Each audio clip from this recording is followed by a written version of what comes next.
Bé, per enllestir aquesta introducció als problemes metafísics, al problema de la realitat, hauríem de parlar de les diverses opcions que hi ha en les diferents formulacions que hi ha hagut al llarg de la història de la filosofia. Aquí hauríem de parlar de dues principals famílies de teories. La primera seria el materialisme. El materialisme formula que la nostra experiència del món, les dades dels sentits, remeten a una realitat material que està fora de nosaltres, que és objectiva, encara que les sensacions que rebem siguin subjectives. Aquestes sensacions, aquestes dades dels sentits, diguem-ne que són el resultat de la interacció dels cossos que estan fora de nosaltres amb nosaltres. Aquests cossos tenen una certa corporitat, tenen forma, tenen límits, tenen extensió, estan fets de matèria. Com és aquesta matèria ja és una qüestió secundària. Però diguem-ne que la principal característica d'aquests cossos és que estan fora de nosaltres, tenen una realitat independent de nosaltres. El materialisme ha de resoldre alguns problemes.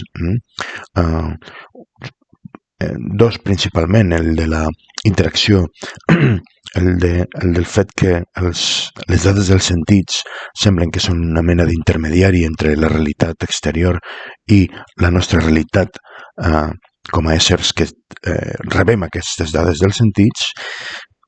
I l'altre problema que ha de resoldre és explicar l'existència indubtable de la ment, però en sentit que la ment és quelcom immaterial i que en relació amb la materialitat de la realitat doncs s'ha de conciliar aquesta diferència tan radical entre una i l'altra.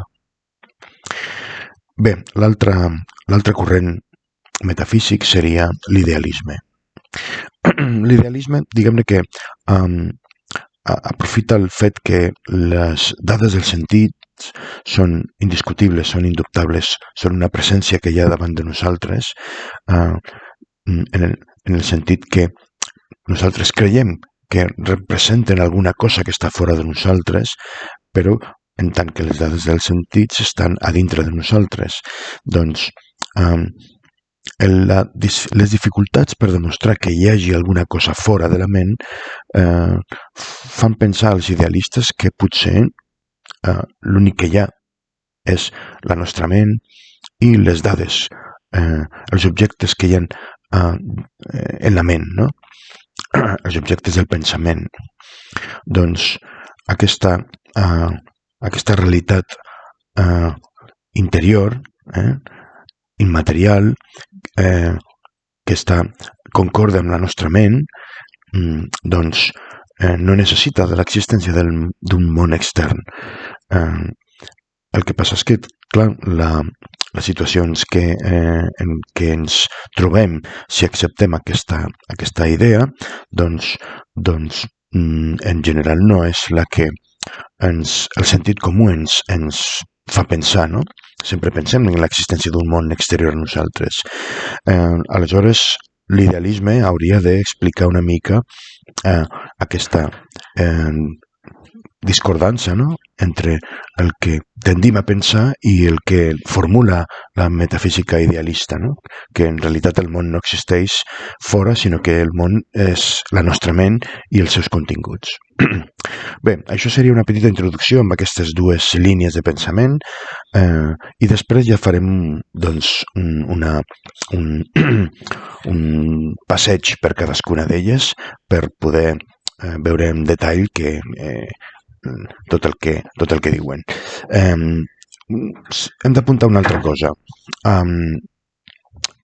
En una teoria metafísica poden manifestar-se o bé una de les opcions, la materialista, o bé la idealista, i aleshores quan això passa, amb aquesta teoria de la realitat se li diu que és una teoria monista. de monos u, només accepta una opció. O acceptem la realitat material o acceptem la realitat immaterial o ideal o espiritual o mental. Però són dues opcions que no s'exclouen una a l'altra.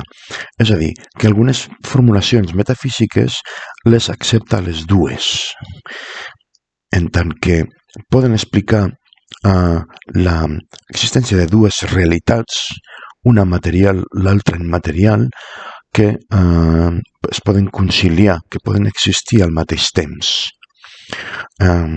Aquestes teories es diuen dualistes, el dualisme ontològic. Posar en connexió aquestes dues formes d'entendre la realitat no és de tota manera senzill. Suposa haver d'explicar doncs, si es poden connectar, com es poden conèixer una o l'altra, i això dona lloc a certs conflictes en diguem-ne, l'àmbit de la metafísica.